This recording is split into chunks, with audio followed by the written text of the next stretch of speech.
क्या किसी चरमपंथी संगठन का एक गुट के साथ शांति समझौता हो सकता है जो बांग्लादेशियों को बाहर निकालने के लिए 6 साल का आंदोलन और national register of citizens NRC को अपडेट करने का अभ्यास नहीं कर सका? असम के मुख्यमंत्री हिमंत बिस्वा शर्मा का मानना है कि फॉर्मूले के माध्यम से असमिया और बंगाली समुदायों के बीच अंतर को कम करते हुए यह निर्धारित किया जा सकता है कि कौन मूल निवासी है। नमस्कार, मैं उमेश कुमार और आज की इस वीडियो में मैं आपको बताऊंगा कि किस प्रकार से यूएलएफए समझौता असमिया और बंगाली समुदायों के बीच के अंतर को भर सकता है। क्या ये जरूरी है और किस प्रकार ये भरेगा, इसको ध्यान से आप इस वीडियो में समझ सकते हैं। तारीख 29 दिसंबर 2023 को दरअसल united liberation front of Assam ULFA गुट ने केंद्र और असम सरकार के साथ त्रिपक्षीय शांति समझौते पर हस्ताक्षर किए। इस बीच परेश बरुआ के नेतृत्व वाला यूएलएफए गुट अपने म्यांमार स्थित ठिकानों से भारतीय व्यावसायिक बलों के खिलाफ लड़ाई जारी रखे हुए है। हालांकि शर्मा ने यह दावा किया है कि यूएलएफओ के साथ समझौता ने असमिया लोगों के विधान संबंधी और जमीन से जुड़े अधिकारों की गारंटी दी। शर्मा ने यह दावा किया कि यूएलएफए के साथ समझौते जब हुए तो इस बात की गारंटी उन्हें दी गई है। उन्होंने कहा कि इस समझौते में 2 प्रमुख शर्तें हैं। पहली कि असम में परिसीमन अभ्यासों यानी डिलिमिटेशन एक्सरसाइज के लिए 2023 की परिसीमन अभ्यास के सिद्धांतों का पालन और दूसरी निर्वाचन क्षेत्र के लोगों को दूसरे क्षेत्र में मतदाताओं के रूप में रजिस्टर होने से रोककर। असम में चुनाव आयोग द्वारा परिसीमन पर आखिरी अधिसूचना जारी करने के बाद विपक्षी दलों ने विरोध जताया।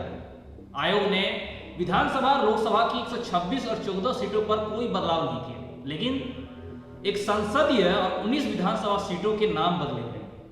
कुछ निर्वाचन क्षेत्रों को नए सिरे से तैयार किया गया जिनमें गैर मुस्लिम मतदाता शामिल हुए। इसके साथ ही आरक्षित सीटों की संख्या भी बढ़ा दी गई। वहीं दूसरी तरफ असम विधानसभा में बंगाली भाषी मुसलमानों के प्रतिनिधित्व को कम करने के भी आरोप लगे। मुसलमान जो असम के कुल आबादी का 34% है और 35 विधानसभा सीटों पर निर्णायक कारक रहे, उन्हें बांग्लादेशी कहकर अपमानित किया जाता है। 16 अगस्त 2023 की बात है जब परिसीमन अधिसूचना को राष्ट्रपति की सहमति मिलने के बाद शर्मा ने कहा कि असम पर अपरिचित लोगों का कब्जा नहीं होना चाहिए। इसलिए हमने अपनी राजनीतिक शक्ति को बनाए रखने के लिए जाति, माटी, भेंटी की रक्षा के लिए सतत प्रयास किया। ये बात कहा गया। जाति आपको बता दो, समुदाय को लेकर कहा गया। माटी यानी धरती को लेकर बात किया गया और भेंटी यानी नींव की रक्षा के लिए सतत प्रयास की बात की गई। 3 दिन बाद मुख्यमंत्री ने चुनाव आयोग के पहले चरण में मूल निवासियों के अधिकार की रक्षा और यूएलएफए का दूसरा चरण में की उन्होंने अपनी राजनीतिक मांगों के लिए और उनके जरिए सुरक्षा उपायों को मजबूत करने के लिए आभार जताया।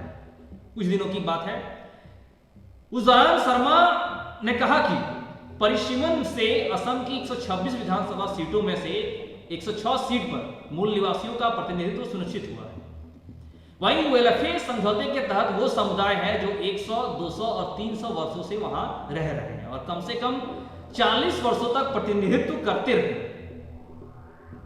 साल 1985 के असम समझौते का हवाला देते हुए जो नागरिकों के निर्धारण के लिए 24 मार्च 1971 को कट ऑफ तारीख के रूप में तय करता है, उन्होंने कहा कि ऐसी तारीखों से हटना और कम से कम 1 सदी से असम में रहने वालों की असमिया मानना तर्कसंगत था। आपको बता दो, असम की राजनीतिक इतिहास, संस्कृति और भाषा को लेकर बांग्लादेशियों के साथ संघर्ष द्वारा चिन्हित किया गया। 1800 के दशक के मध्य में बंगाली हिंदू बराक घाटी को छोड़कर पहली बार मुख्य रूपी से लिपिक नौकरियों और छोटे व्यापार के लिए अंग्रेजों के साथ असम आए थे 1800 के दशक के समय मध्य, जबकि 1890 के दशक में बंगाली मुसलमानों का पहला समूह यहाँ खेती करने के लिए बस गया था।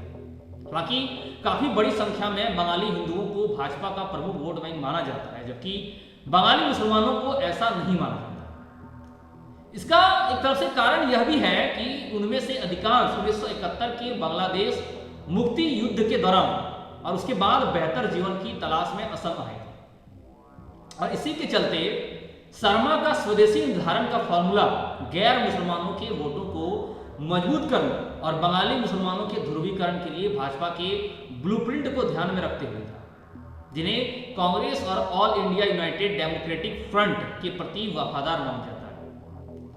यूएलएफए समझौते में मांगे गए अन्य सुरक्षा उपायों के बीच मुख्यमंत्री ने ब्रिटिश काल के आदिवासी ब्लॉक और बेल्ट की तर्ज पर सामान्य लोगों के लिए संरक्षित बेल्ट और ब्लॉक के सीमांकन यानी डिमार्केशन को रेखांकित किया, जहां भूमि अधिकार कुछ मूल निवासियों के लिए आरक्षित है।